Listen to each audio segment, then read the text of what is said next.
Family card বের করে বললাম যে লাগবে নাকি, বলে রাখ তোর ফ্যামিলি, মানে না মানে হবে নাকি একটা ফ্যামিলি কার্ড? বললাম আলবত হবে, ইনশাল্লাহ হবে।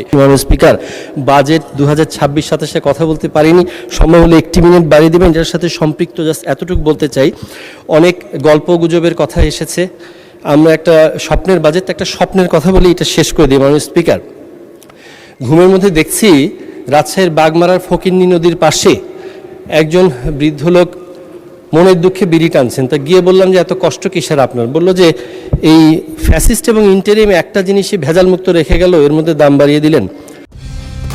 কালার এক্সপার্ট, জর্জ স্যাপ এবং মাইল্ড অন হ্যান্ডস টেকনোলজি সমৃদ্ধ অরিক্স ক্রিস্টাল ওয়াশ আপনার লন্ড্রি এক্সপার্ট।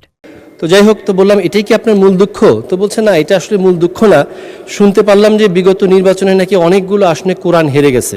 নাউযুবিল্লাহি মিন যালিক। আল্লাহ সুবহানাহু ওয়া তাআলা বলছেন, নাউযুবিল্লাহি মিনাশ শাইতানির রাজিম, বিসমিল্লাহির রহমানির রহিম, ইন্না নাহনু নাযালনা যিকরা, নিশ্চয় আমরা এই কোরআনকে অবতীর্ণ করেছি, ওয়া ইন্না লাহু লাহাফিজুন, এবং আমরা এটার হেফাজতকারী। সে অবস্থায় কোরআন তো হাঁটতেই পারে না। মনের দুঃখে ফকিন্নি নদীতে ঝাঁপ দিয়ে উঠে দেখি ঝগড়ার চর। দম্পতি ঝগড়া করছেন, তা গিয়ে বললাম, মা কি নিয়ে এত ঝগড়া? সংসারে অনেক টানাপোড়ন, কি করি, নুন আনতে পান্তা ফুরায়।